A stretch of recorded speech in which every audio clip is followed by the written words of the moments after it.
My mother worked in the old Carlson's Bakery on 3rd Street. She always worked in a bakery up there. And I have a sister, it's a little older than I am. We all lived together with my grandparents when I was very young.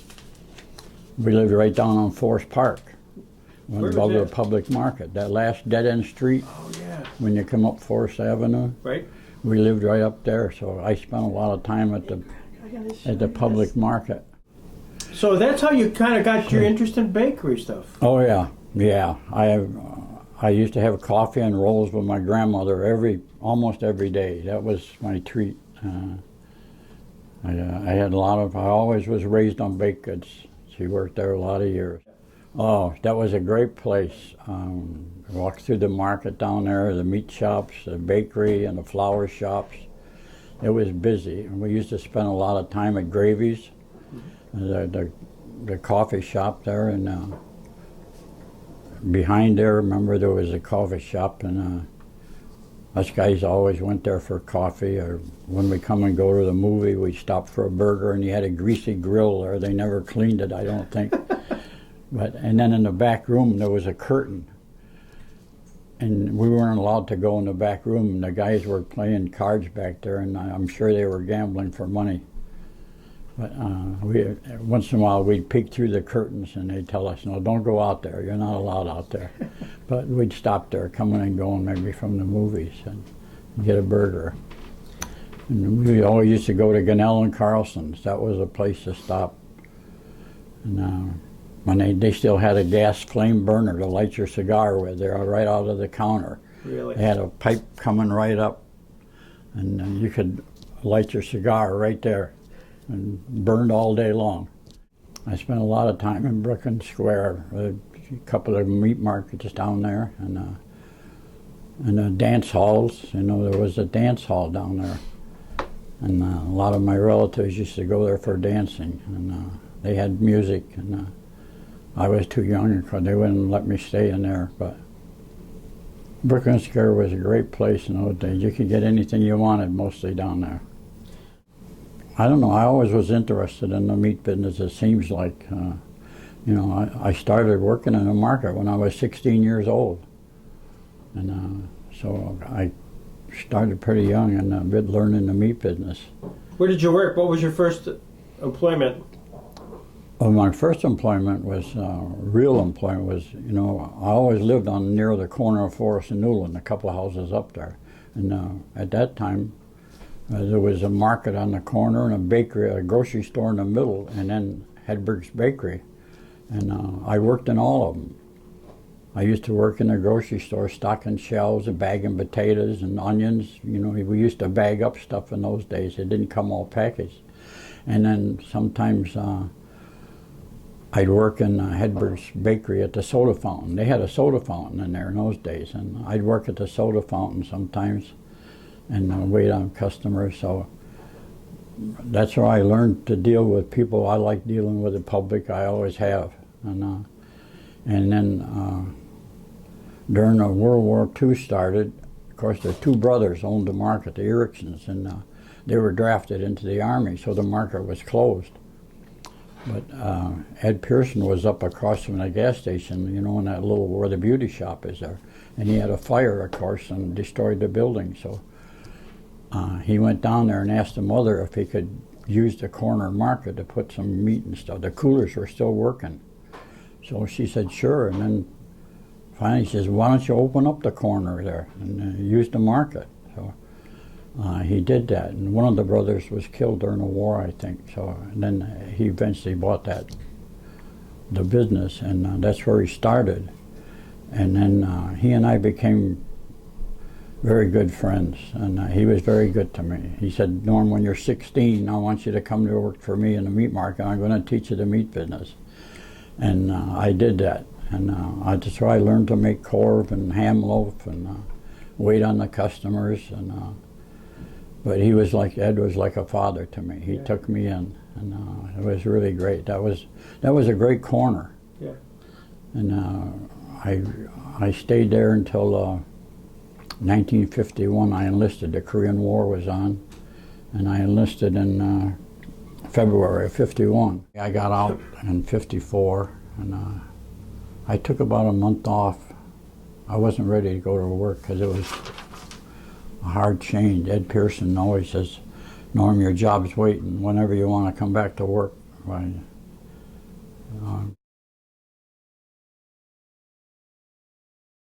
I went back to cutting meat, and I went back to Pearson's, and then Pearson's Market was going to close. Paul had it. Ed had died, and but Wegmans had just opened up, and I think that was '95. And so I went up to Wegmans, and they said, yeah, start next week. We need another meat cutter right away. And that's 20 years ago. Wow. I've been there 20 years this spring. So it's been great for me. They've been very good to me. Tell me about the Korv Burger. When they think Norm Owen, they think of Korv Burger. How did that come to be? I don't know. We used to sell Korv, you know, by the ring always, and that was it pretty much.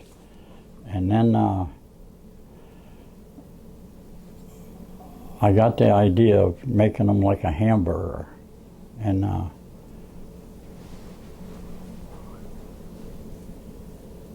I put them in.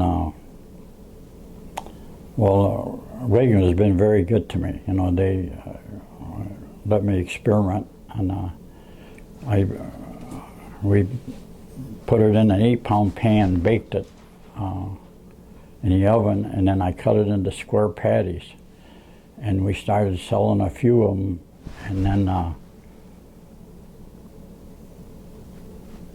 we sold them at the festival a little bit, the Scandinavian Festival. Boy, they took off, and pretty soon I couldn't hardly make enough of them, but Wegmans let me take the time to make them up there, because I used to bake 40 pans.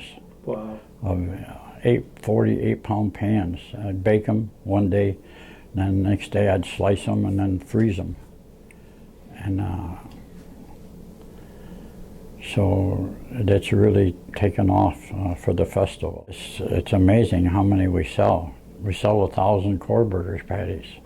I get a lot of the old timers come and say, oh yeah, I remember when you worked at Pearson's Market. You know, at the holiday time, that was an amazing place. We'd have people waiting out on the sidewalk to get in, that little store. Right. They'd wait for us to open the doors.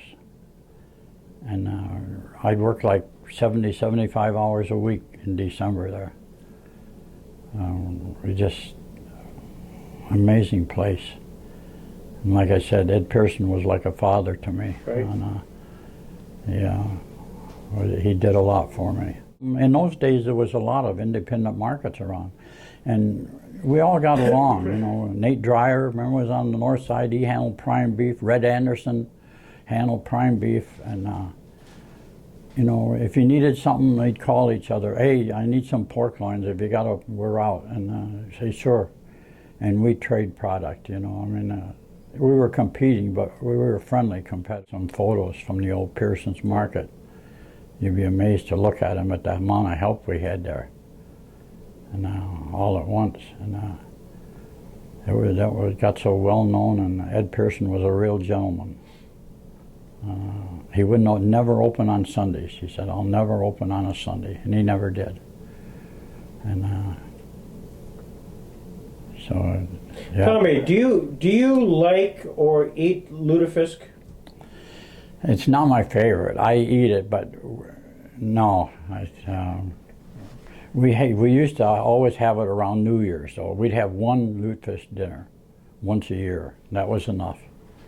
And we still get people ask for it, but... Do you have it at Wegmans? Well, they usually get it frozen around the holiday time. I don't know where it comes from, but what company, but they get like 1.5 pound, 2-pound package of lutefisk. And but yeah, those days I've had a couple of meetings, you know, a couple of ladies clubs and that I've talked to, really had them laughing, talking about lutefisk and herring. You know, I told them. One time the truck, Paul used to go through about 8-10 barrels of herring at that little market.